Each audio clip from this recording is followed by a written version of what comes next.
ಇವ್ರ ಪರಿಚಯ ಹೇಗಾಯಿತು, ನಮ್ಮ ಸ್ನೇಹ ಹೇಗೆ ಬೆಳೀತು ಎಲ್ಲವನ್ನು ಮೇಡಮ್ ಹೇಳಿದ್ದಾರೆ. ನನ್ನನ್ನು ಮಂಗಳೂರಿಗೆ ಕರೆಸಿ ಆ ಸೀರಿಯಲ್ ಮಾಡಿದರು. ತುಂಬ ಅದ್ಭುತವಾಗಿ ಮಾಡಿದರು. 2 days ಶೂಟಿಂಗ್ ಮಾಡಿದ್ರು. ಆಗ ಬೆಳೆದ ಸ್ನೇಹ.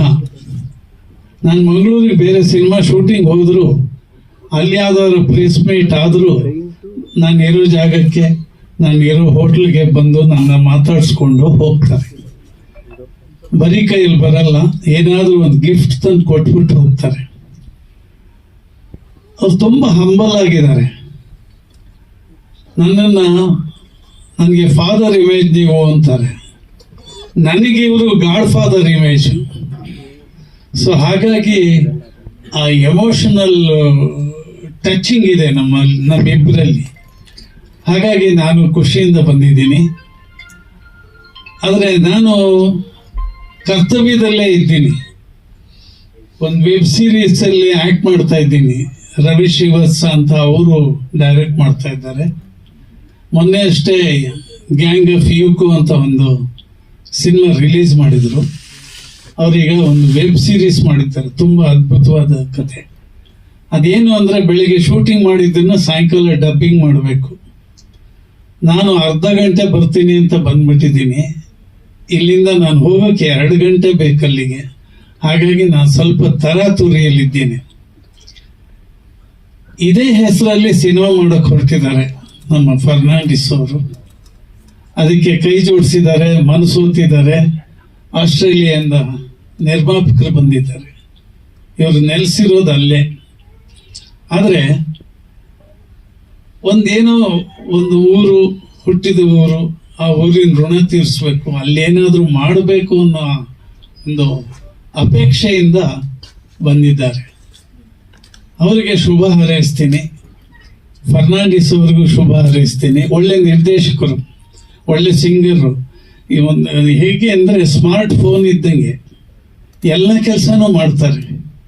ನಿರ್ದೇಶನ ಮಾಡ್ತಾರೆ, ಸಾಹಿತ್ಯ ಬರೀತಾರೆ, ಸ್ಕ್ರಿಪ್ಟ್ ಬನ್ನಲ್ಲಿ ಚಿತ್ರಕಥೆ ಬರೀತಾರೆ, ಎಲ್ಲವೂ ಇದೆ. ಅದು ಎಕ್ಸ್ಪ್ಲೋರ್ಡ್ ಆಗೋಕ್ಕೆ ಒಂದು ಜಾಗ ಸಿಗ್ತಾ ಇಲ್ಲ ಅವ್ರಿಗೆ. ತುಂಬ ಕನಸು ಹೊತ್ತಿದ್ದಾರೆ. ಆ ಕನಸೆಲ್ಲ ನನಸಾಗಲಿ, ಈ ಸಿನಿಮಾ ಬೇಗ ಶುರುವಾಗಲಿ, ಅದು ಚೆನ್ನಾಗಿ ಮೂಡಿ ಬರಲಿ. ಟೈಟ್ಲೇ ತುಂಬ ಚೆನ್ನಾಗಿದೆ. ಯಂಗ್ಸ್ಟರ್ಸು ಮತ್ತು ಸ್ವಲ್ಪ ಓಲ್ಡ್ ಏಜ್ ಆದಮೇಲೆ ಫೀಲಿಂಗ್ ಏನಿರುತ್ತೆ ಅಂತ. ಸುಮಾರಾಗಿ ಎಲ್ಲರ ಜೀವನದಲ್ಲೂ ಈ ಥರದ್ದು ಒಂದು ಸಣ್ಣದಾಗಿ ನಡೆಯುತ್ತೆ. ಬ್ರೇಸ್ಲೆಟ್ ಕೊಡದೇ ಇದ್ರು ಲಾಲಿಪಾಪಾರು ಕೊಟ್ಟಿರೋ ನೆನಪನ್ನ ನೆನೆಸ್ಕೊಂಡು ಅಯ್ಯೋ ಅವಳು ಸಿಕ್ಕಿದ್ರೆ ಚೆನ್ನಾಗಿತ್ತು ಅಂತ ನೆನೆಸ್ಕೊಳ್ಳೋರು ತುಂಬ ಜನ ಇದ್ದಾರೆ. ಇದು ಎಲ್ಲರನ್ನೂ ರೀಚ್ ಆಗುವಂತ ಒಂದು ಕತೆ ಇಟ್ಕೊಂಡಿದ್ದಾರೆ. ಹೃತ್ಪೂರ್ವಕ ನಮಸ್ಕಾರಗಳು. ನನ್ನ ಆತ್ಮೀಯ ಸ್ನೇಹಿತರು ವಿನ್ಸೆಂಟ್ ಫರ್ನಾಂಡಿಸ್ ಅವರು ತುಂಬಾ ಆಲ್ಬಮ್ ಸಾಂಗ್ಸ್ ಎಲ್ಲ ಮಾಡಿದ್ದಾರೆ. ಎಲ್ರಿಗಿಂತ ಮುಂಚೆ ನಾನೇ ನೋಡಿರೋದು. ಅವ್ರ ಜೊತೆ ನಾವು ಕೂಡ ಸೇರಿ ಒಂದು ವೆಬ್ ಸೀರೀಸ್, ಒಂದು ಸೀರಿಯಲ್ ಮಾಡಿದ್ವಿ. ಅದನ್ನ ಬಿಡುಗಡೆ ಆಗ್ಬೇಕದು.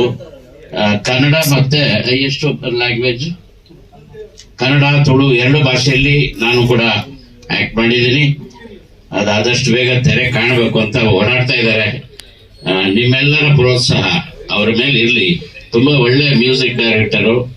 ಉಪೇಂದ್ರ ಅವ್ರ ಪರಿಚಯ ಇದ್ದಾರೆ. ಅವ್ರಿಗೆ ಅವ್ರ ನಂಬರ್ ಮಿಸ್ ಮಾಡ್ಕೊಂಡ್ಬಿಟ್ಟಿದ್ದಾರೆ. ನೀವು ಯಾರಾದ್ರೂ ಇದ್ರೆ ಪಾಪ ಕೊಡ್ರಿ ನಂಬರ್, ಇಲ್ಲ ನೀವೇ ಫೋನ್ ಮಾಡಿ ಕಾನ್ಫರೆನ್ಸ್ ತಗೊಳ್ಳಿ.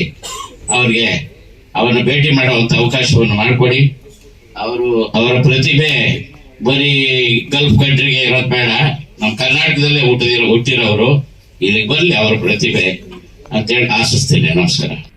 First of all thank you ನಿಮಗೆಲ್ಲರಿಗೆ ಸರ್. ಇದು ನನ್ನೊಂದು ಫಸ್ಟ್ ಟೈಮ್ ಕನ್ನಡದಲ್ಲಿ ಒಂದು ಫಸ್ಟ್ ಸಾಂಗ್, ವಿಡಿಯೋ ಸಾಂಗ್ ಮಾಡಿದ್ದೇನೆ. ನಾವು ಸಾಂಗ್ ಮಾಡುವಾಗ we never thought that we are going to do this movie, okay, but gradually after editing we are sitting now ಕೂತ್ಕೊಂಡು ಮಾತಾಡುವಾಗ my colleague, my friends, everyone told me that you have to film ಮಾಡಬಾರದು. they can see the storyline behind that song. So now plan ಮಾಡಿದ್ದು, let's see, decide model first. Now song release ಮಾಡುವ. So ಹಾಗೆ ನಾವು series ಅವ್ರ ಹತ್ರ ಮಾತಾಡುವಾಗ ಅವರಿಲ್ಲರು okay, ನಾನು ನಮ್ಮ ಸೈಡಿಂದ ಫುಲ್ ಸಪೋರ್ಟ್ ಮಾಡ್ತೇನೆ ನಿಮಗೆ. So that's we started this journey. Sir, I have to speak only in English. During my days with Smita, and I will always see Kemal, just just hitting his thighs like in a drumming scene and whatever it is. So when I asked the mother, is the boy really interested in drumming? So she said, yeah, he is very much interested. So we put him for a drumming classes. He just started a year and a half ago, but we could see a lot of progress in what he is doing. And predominantly he prefers to do rock, metal, heavy metal and those kind of songs. And then the girl Karen, we asked her what is her dream. She says she wants to be like Kylie Jenner, So we said, okay, let's give it a try. But to get into a position like Kylie Jenner, you got to start from somewhere, So you got to start small, then go big. So that is why we decided on we will do a scene, a movie kind of scene, and work towards it, and to take it as the days go by, to take it to the next level, and so on and so forth. So this is the actual background of the song and her aspirations. And to my surprise, the mother said she has also acted in one kind of a song or whatever it is. So we said, okay, we can add that into the mix, and we go from there.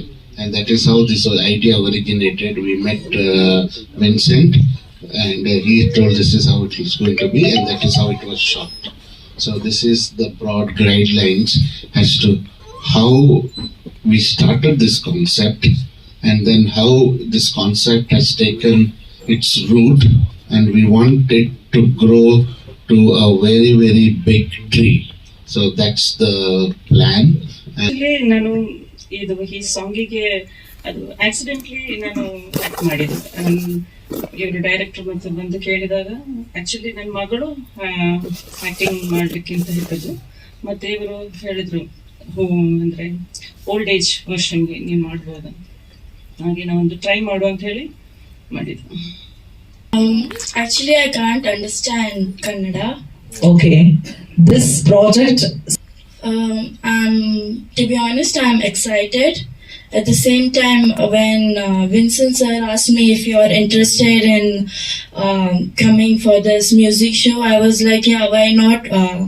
Let's try. That's what I thought. ನಾನು ನಾಬರ್ಡ್ sir ಮತ್ತೆ like Vincent ಸರ್ಗೆ ನಾನು thanks ಹೇಳ್ತೀನಿ ನನಗೆ ಈ opportunity ಕೊಟ್ಟಿದ್ದಕ್ಕೆ.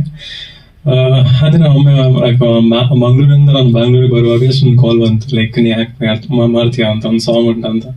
So usual ನಂಗೆ like ನಾನು ಲಾಂಗ್ ಟೈಮ್ ಆಯ್ತು, ನಾನು ಒಮ್ಮೆ ಕೊಂಕಣಿ ಸಾಂಗ್ ಮಾಡಿದ್ದೆ ಒಂದು ಲೈಕ್ 4 years ಬ್ಯಾಕ್. ಸೊ ನಂಗೆ ಟಚ್ ಇರಲಿಲ್ಲ. ಸೊ ನಾನು ಹೇಳಿದೆ ವಿಲ್ ಸಿ ಅಂತ, ಲೈಕ್ ಮತ್ತೆ ನಂಗೆ ಲೈಕ್ ಅಶ್ವಿನ್ ಡಿಕೋಸ್ ಸಿಂಗರ್ ಮಂಗಳೂರಿಂದ. ಸೊ ಅವ್ರ ಹೆಸರು ಹೇಳಿದ್ರು ಯು ಗೋ ಫಾರ್ ಇಟ್ ಅಂತ. ಸೊ ಮತ್ತೆ ಲೈಕ್ ನನ್ನ ಫ್ಯಾಮಿಲಿ ಫ್ರೆಂಡ್ ಇದ್ರು, ಸೊ ಅವರ ಹೆಸರು ವಾಣಿ ಅಂತ. ಸೊ ಅವ್ರು ಹೇಳಿದ್ರು ಜಸ್ಟ್ ಹೋಗು, ನಾನು ನಿಮಗೆ ಸಪೋರ್ಟ್ ಮಾಡ್ತೀನಿ ಅಂತ. ಸೊ ನಾನು ಇದು ನಂಗೆ ಪ್ರಾಜೆಕ್ಟ್ ಮಾಡಲಿಕ್ಕೆ ಒಂದು ಸಹಾಯ ಆಯಿತು. ಎಲ್ರಿಗೂ ನಮಸ್ಕಾರ, ಮಾಧ್ಯಮ ಮಿತ್ರರಿಗೆ, ಸ್ನೇಹಿತರಿಗೆ. ಆಕ್ಚುಲಿ ಲಕ್ಷ್ಮೀಕಾಂತ್ ಈ ಸಾಂಗ್ ತಗೊಂಡು ಫಸ್ಟ್ ಬಂದು ತೋರಿಸಿದ ತಕ್ಷಣನೇ ನನಗೆ ಡೌಟ್ ಆಯ್ತು, ಇವರು ಇಷ್ಟು ವರ್ಷ ವೆಯ್ಟ್ ಮಾಡಿ ಶೂಟ್ ಮಾಡಿರೋದ, ಅಂದ್ರೆ ಇಬ್ರು ಒಂದೇ ತರ ಟ್ವಿನ್ಸ್ ಇದಾರಲ್ಲ ಹೇಗೆ ಅಂತ. ಆಮೇಲೆ ಗೊತ್ತಾಯ್ತು ಅಮ್ಮ ಮಗಳು ಅಂತ ಹೇಳಿ.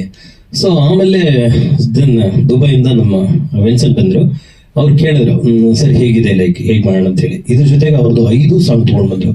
ಎಷ್ಟು ಮೆಲೋಡಿಯಾಗಿ, ಕಂಪೋಸ್ಡ್ ಆಗಿ, ನೀಟಾಗಿ, ತುಂಬಾ ಚೆನ್ನಾಗಿ ಅದ್ಭುತವಾಗಿ ಮ್ಯೂಸಿಕ್ ಮಾಡಿದ್ದಾರೆ. ಆಮೇಲೆ ಇದನ್ನ ಹಾಡು ನೋಡಿದ್ಮೇಲೆ ಡೈರೆಕ್ಷನ್ ಅಷ್ಟೇ ತುಂಬಾ ಚೆನ್ನಾಗಿದೆ. ಸರಿ ಸರ್, ಹಾಗೆ ಮುಂದುವರಿತಾ ನೆಕ್ಸ್ಟ್ ಸಿನಿಮಾ ಮಾಡ್ಬೋದಲ್ಲ ಅಂತ ಹೇಳಿದಾಗ, ಇಲ್ಲ sir cinema already script ready ಇದೆ, ಸೊ ಸಿನಿಮಾ ಮಾಡ್ತಾ ಇದೀವಿ ನೆಕ್ಸ್ಟ್ ಫರ್ದರ್ ಅಂತ ಹೇಳಿ ಪ್ರೊಡ್ಯೂಸರ್ನ ಕರ್ಕೊಂಡು ಬಂದ್ರು. ಪ್ರೊಡ್ಯೂಸರ್ ನೋಬಲ್ ಬಂದ ತಕ್ಷಣ ಹೇಳಿದ್ರು, sir it is going to one of good actually, ಈ ಸಾಂಗ್ ಇಂದ ವಿ ಹ್ಯಾವ್ ಟು ಕಮ್ ಬರಬೇಕು. ಮತ್ತೆ ನಮ್ದು 11 years ಓಲ್ಡ್ ಬಾಯ್ ಇವನು ಇದಕ್ಕೆ ಡ್ರಮ್ಮರ್ ಮಾಡಿದ್ದಾನೆ, ಡ್ರಮ್ ಮಾಡಿದ್ದಾನೆ, ಸೊ ಡ್ರಮ್ ನುಡಿಸಿದ್ದಾನೆ. ಸೊ ಸಿನಿಮಾ ಪೂರ್ತಿ ಬ್ಯಾಕ್ಗ್ರೌಂಡ್ ಇವನೇ ಮಾಡಬೇಕು. ಸೊ ಅದೊಂದು ಹೋಪ್ ಇದೆ ಸರ್, ನಮ್ಗೆ ತುಂಬಾ ಚೆನ್ನಾಗಿ ಈ ಹ್ಯಾಸ್ ಟು ಕಮ್ ಅಂತ ಹೇಳಿದ್ರು. ಸರಿ ಸರ್, ಹಾಗೆ ನೆಕ್ಸ್ಟ್ ಕಟ್ ಮಾಡಿದ್ರೆ ನೆಕ್ಸ್ಟ್ ಇವಾಗ ಇಲ್ಲಿ ಎಲ್ಲರೂ ಕೂತ್ಕೊಂಡು ಇದು ಸಾಂಗ್ ನೋಡಿ ಈ ಸಾಂಗ್ ಬಗ್ಗೆ ತಮ್ಮ ಅಭಿಪ್ರಾಯಗಳನ್ನ ತಿಳಿಸಿ. ಬಟ್ ತುಂಬಾ ಚೆನ್ನಾಗಿ ಬಂದಿದೆ, ಒಳ್ಳೆ ಮೆಲೋಡಿಯಾಗಿ ಕೇಳುವಂಥದ್ದು. ಆಮೇಲೆ 5 ಸಾಂಗ್ಗಳು ತುಂಬಾ ಚೆನ್ನಾಗಿದೆ, 5 ಸಾಂಗ್ಗಳು ಕೇಳಿಸಿದ್ರು. It is really come out well.